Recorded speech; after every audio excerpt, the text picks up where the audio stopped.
आहा हा, धुंधली देवी वो भी बड़ी विचित्र, ब्राह्मण तो बड़े सीधे।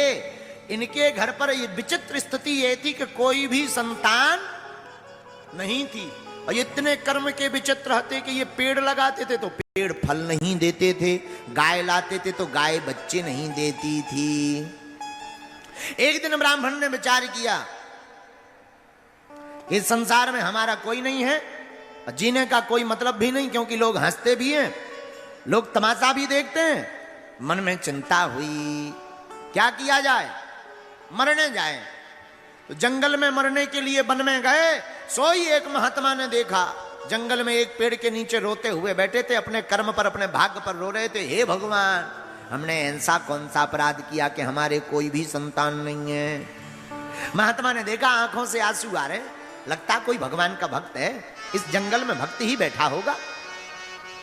महात्मा पहुंच गए। अरे पंडित जी सीताराम। जी महाराज सीताराम सीताराम सीताराम। महाराज हाँ कृपा करो हम पर। पंडित जी भगवान के लिए रो रहे हो, बड़े धर्मात्मा नजर आ रहे हो। पंडित जी बोले महाराज भगवान के लिए नहीं रो रहे, अपने भाग्य पर रो रहे हैं। भाग्य पर क्यों रो रहे? महाराज हम अपने भाग्य को कोस रहे हैं कि ना जाने ऐसा कौन सा अपराध हमसे बन पड़ा, आज तक एक भी संतान नहीं भई। महात्मा मन ही मन हंसने लगे। हे भगवान, हम तो सोच रहे थे भगवान का भक्त है, ये तो बेटा का भक्त दिखाई पड़ रहा है। अरे पंडित जी बेटों के चक्कर में मत पड़ो, जिनके बेटा हैं वो कौन सा सुखी हैं, वो भी तो रो रहे हैं। ये बेटा किसी के नहीं हुई है, संसार में कोई किसी का नहीं। सुर नर मुनि सबकी यह रीति, और स्वार्थ लाग कर ही सब प्रीति। सब चला चली का संसार है, कोई भी अपना नहीं है। तुम इन सब चक्करों में मत पड़ो, जाकर भगवान का भजन करो, भगवान का भजन ही सार है, बाकी सब बेकार है। महाराज आप ठहरे महात्मा, अपना दुख गुरु को नहीं सुनाएंगे तो किसको सुनाएंगे? महात्माओं की बातें तो ठीक होती हैं, पर महाराज जी हम गृहस्थी आदमी, आप महात्मा आदमी। महात्मा क्या जाने गृहस्थी का सुख। जब पापा पापा कहता हुआ बेटा गोद में आता है तो कान में रसगुल्ला सा घुल जाता है, ये आनंद आप क्या जानो। महात्मा समझ गए कि ये तो बड़ा वाला बेटे का भक्त है। महात्मा बोले सुनो महाराज, हम आपका भाग्य पढ़ देते हैं। हाँ महाराज पढ़िए, कैसा भाग्य है हमारा। सुनो पंडित जी, एक जन्म तो एक जन्म, सप्त जन्मावधि नहीं बचा नहीं बचा। एक जन्म तो ठीक है, 7 जन्म तक तुम्हारे भाग्य में कोई संतान नहीं है। आहा, सोई सुना सोई महात्मा की बात सुनकर के ब्राह्मण देवता हक बका गए, पसीना मार गया शरीर में, और सिर को पकड़ करके फड़ाक से महात्मा के चरणों में खपाड़ को पटक दिया। हे भैया क्या कर रहे पंडित जी, क्या कर रहे क्या कर रहे? महाराज ब्रह्म हत्या भोगने को तैयार हो जा। महात्मा बोले क्यों? पहले तो हमारा दुख एक ही गुना था कि कोई संतान नहीं है। आपने जब से ये कहा कि 7 जन्म तक कोई संतान नहीं है, तब तो हमारा दुख 7 गुना बढ़ गया। महाराज हमने सुना है संतों की वाणी पर भगवान को विचार करना पड़ता है। तो या तो आप हमें आशीर्वाद दो कि बेटा होगा, या फिर हमारी हत्या भोगने को तैयार हो जाओ। महात्मा मन ही मन बोले हे भगवान, कहां से फंस गए। अच्छे खासे जा रहे थे, श्री बाबा जी के ब्राह्मण के चक्कर में फंस गए, अब तो भगवान ही बचावे। लेकिन देखो संतों की वाणी सत्य तो होती है। महात्मा ने एक फल निकाला, लो ब्राह्मण देवता अपनी पत्नी को खिला देना, भगवान ने चाहा तुम्हारे घर पर भी खुशखबरी आएगी। आहा, हाथ में फल लिया। महाराज कोई नियम, बस भजन करना, ब्रह्मचर्य का पालन करना, जय जय हो जाएगी। ब्राह्मण देवता फल लेकर के आए। आकर के फल पत्न्यः पाणौ फलम दत्त्वा, अपना फल लेकर के अपनी पत्नी धुंधली देवी को दे दिया। लो देवी जी ये फल पालो, भगवान ने चाहा अपने घर पे भी खुशखबरी आएगी 9 महीने बाद। अच्छा महाराज फल खाने से क्या होगा, संतान होगी, पुत्र होगा। महात्मा ने कहा है। देखो महाराज एक बात बोले, कोई संतान के बिना दुखी है तो कोई धन के बिना दुखी। घर पर धन ना हो तो चल जाएगा, पर इस संसार में संतति ना हो तो बड़ा दुख होता है, बड़ा कष्ट होता है। लोग बड़ा ताने देते हैं, कहां से मुंह देख लिया, न जाने क्या क्या बोलते हैं। तो ब्राह्मणी को ब्राह्मण देवता ने समझाया धुंधली को, और आत्मदेव तो काम करने चले गए, गांव नगर में सबको बताने चले गए, भैया रुक जाओ, 9 महीने बाद हमारे घर पे भी खुशखबरी आने वाली। पर इनकी पत्नी थी बड़ी खतरनाक, इतनी खतरनाक कि भगवान ही बचावे। सोई पत्नी फल लेकर बैठी है कि खाऊं कि ना खाऊं। इतने में पड़ोसन आ गई, अरे बहन क्या कर रही हो? अरे सखी तू ठीक आ गई, आ बैठ, आजा आजा बैठ बैठ बैठ, बहुत अच्छी आई हो तुम, अच्छे समय पर आई हो, तू बड़ी चिंता में दिखाई पड़ रही है धुंधली देवी। अरे सखी मैं क्या बताऊं, मेरे पतिदेव ये फल लाए हैं और कह रहे थे खा लो, इससे संतान हो जाएगी। तू बता कहीं फल खाने से संतान होती है? पड़ोसन ने कहा इसमें खाने में क्या दिक्कत है, महात्माओं का आशीर्वाद है, शायद लग जाए, खुशखबरी आ जाए, क्या दिक्कत है? बोले दिक्कत तो कुछ नहीं, पर कुछ मन में शंकाएं हैं। अच्छा बता क्या शंका है? एक शंका है। कौन सी? मैंने सुना है जो स्त्री गर्भवती हो जाती है वो दौड़ नहीं पाती है, दौड़ नहीं लगा पाती, तेज भाग नहीं पाती। तो पड़ोसन ने कहा तुझे कौन सा आर्मी में भर्ती होने जाना है? भाई दौड़ने कहां जाना है? बोले भाई आर्मी में भर्ती तो नहीं होना है, पर धुंधली देवी ने कहा मान लो हमारे घर में आग लग गई और आग में सब तो भाग जाएंगे, मैं जलकर मर जाऊंगा। पड़ोसन ने कहा गारंटी थोड़ी है कि आग नहीं लगी, आग लगेगी। तो धुंधली देवी बोली तू गारंटी लेके आग नहीं लगेगी। पड़ोसन ने सोचा खामखा काहे को गारंटी ले, कहीं यही आग ना छुपा देवे गारंटी जीतने के चक्कर में। पड़ोसन बोली मैं गारंटी तो ना ले पाऊं। अच्छा तो एक और शंका है। क्या? मैंने सुना जो स्त्री गर्भवती हो जाती है वो फिर रूपवती नहीं रहती, उसका तेज छिन जाता है, रूप चला जाता है।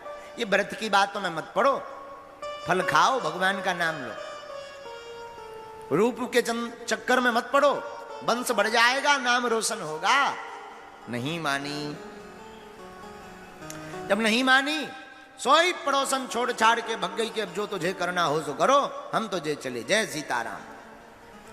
इतने में धुंधली देवी की एक बहन थी, उस पर भगवान की बड़ी कृपा महाराज, बड़ी कृपा। 2-3 बच्चे तो वो घर पे छोड़कर आई थी। एक बच्चा पैदल आगे चल रहा था, एक बच्चे को वो गोद में लिए हुई थी, एक बच्चा उंगली पकड़ के चल रहा था, एक बच्चा अभी अभी कोख में पल रहा था। पूरी क्रिकेट टीम तैयार। हाँ, अब वो जैसे ही आई सोई धुंधली, अरे बहन आ गई, आ गई, आओ आओ आओ बहन बैठो। सोई धुंधली की बहन ने कहा बड़ी चिंता तो दिखाई पड़ रही, क्या कारण है? अरे क्या बताऊं बहन, हमारे पतिदेव ये फल लाए हैं, कह रहे थे खा लेना, गर्भवती हो जाओगी, पुत्र होगा, संतान होगी। तो धुंधली की बहन तो चाहती थी कि इसके कोई भी संतान ना होवे। क्यों?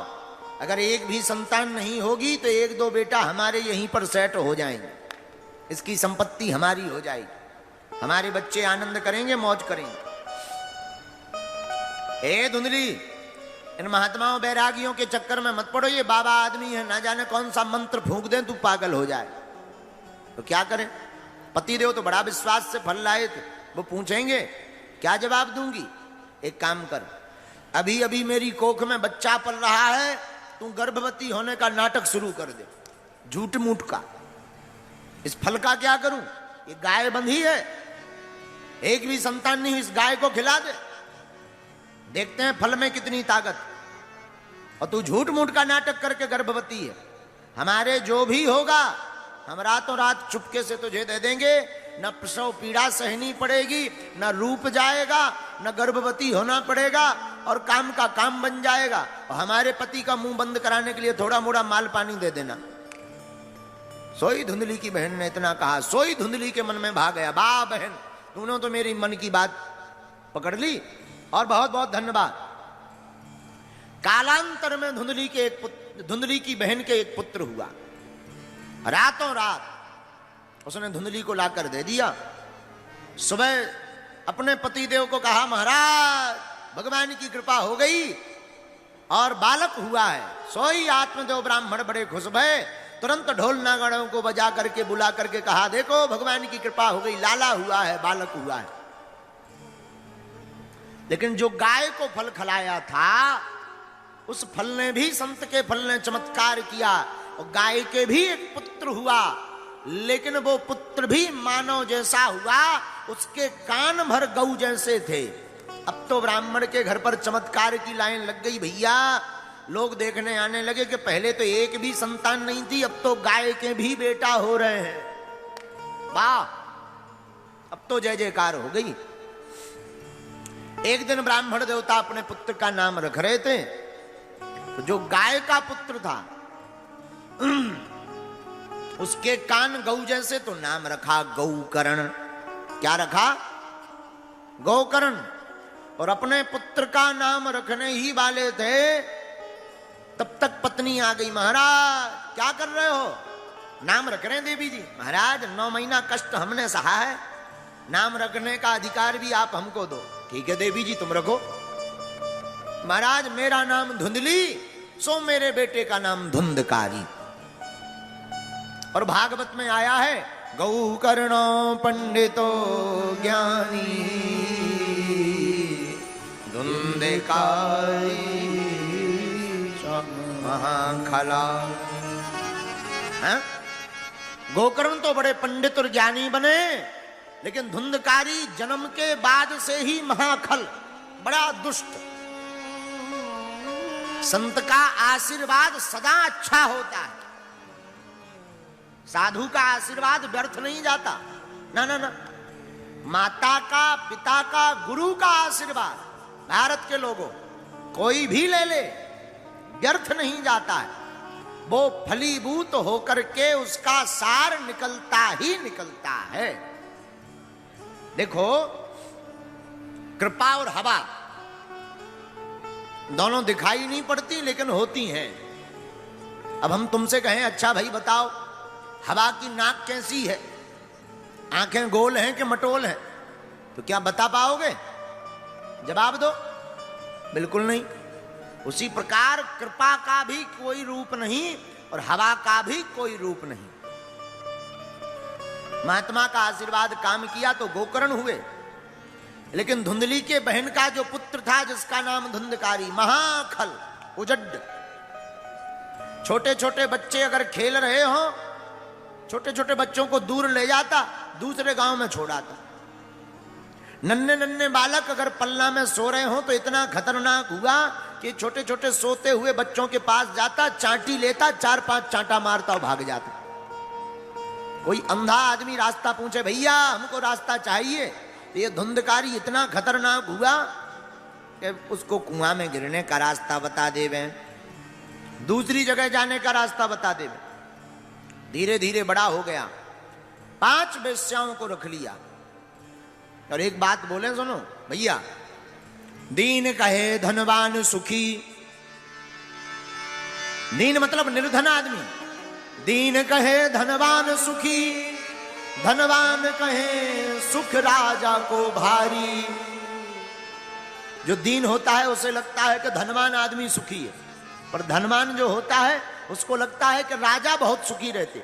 दीन कहे धनवान सुखी, धनवान कहे सुख राजा को भारी, राजा कहे महाराजा सुखी।